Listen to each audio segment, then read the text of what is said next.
China unleashing its full spy power on American power grids. Russian intelligence could be behind the attacks with the goal of interfering in the election. Government opened fire in Ukraine. 4 American diplomats were spirited out of Iran over the weekend by Canadian embassy officials. Climate change has a significant security risk. Ending a 30-year state of war between Israel and A Egypt. computer virus paralyzing One of the biggest data breaches. migrants trying to escape war-torn Syria. North Korea is in possession of a hydrogen bomb.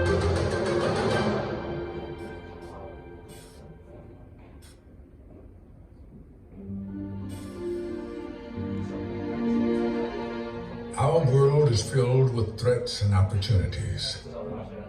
Throughout history, nations have used information to gain an advantage.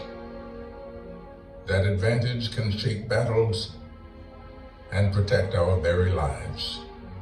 Aldrich Ames, the highest-ranking CIA officer ever accused of selling out to the Russians. Ames had told the KGB about as many as 10 Russians who were working for the CIA. All were killed. The greatest threat that you have, someone who you trust, who you sit next to, who you work with, will betray you. A nation's power and wealth are always under the threat of attack.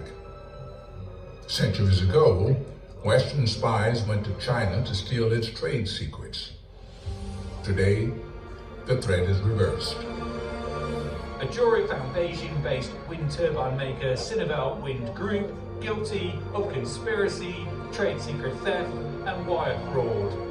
More private sector secrets are stolen than government secrets. And that's a real sea change in the counterintelligence business. Terrorism is not a new threat, but the ability of individuals to inflict terror and cause massive damage has made it one of the more difficult threats to prevent. Terrorism is one of those things that you have to spend time and effort to identify who the terrorist is, what their motivations are, how to penetrate them, and how, if you can, prevent them from doing the terrorist act. A bomb plot uncovered. The intended target, a major Canadian city. A terror suspect is dead. He was believed to be an ISIS sympathizer and the lone suspect. Nowadays, they're dealing with terrorism of a much more complex variety, constantly changing, terrorist plots being made up in people's bedrooms where intelligence services can't expect to understand what's going on. There have always been threats. What's changed are the tactics. Technology has had a huge impact on the intelligence business. We now have a constant stream of information that increases our opportunities, but also exposes us to threats. Cyber is a fantastic example, right? We use cyber to collect information, and the adversaries use it to collect information, but also to do damage. The digital dust that we all emit every day, using our cell phones and computers we use and the internet searches we conduct, all of that can also be used against us. Do the risks of the digital age outweigh the potential for good?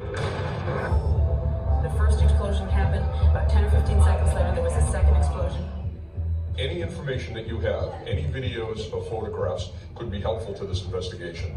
The Boston Marathon bomb is the first time we really saw what was in effect the crowdsourcing of intelligence from open sources.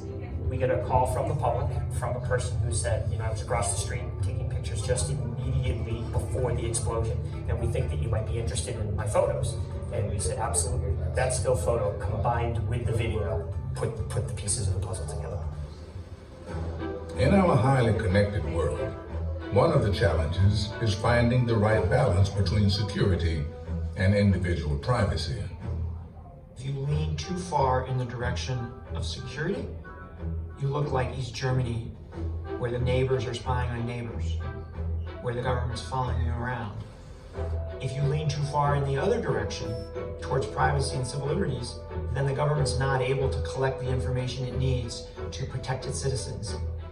The reason intelligence organizations exist in a democracy is to protect the values of a democracy, including privacy and civil liberties. Gotta find the right balance. This is why we spy, to protect our liberty and our security. It's a challenge that all nations face, and one that America began with. During the Revolutionary War, General George Washington realized he needed information, intelligence, to outmaneuver the mighty British. So how did he use spying to defeat the world's most powerful empire? The answer to that question lies through these doors.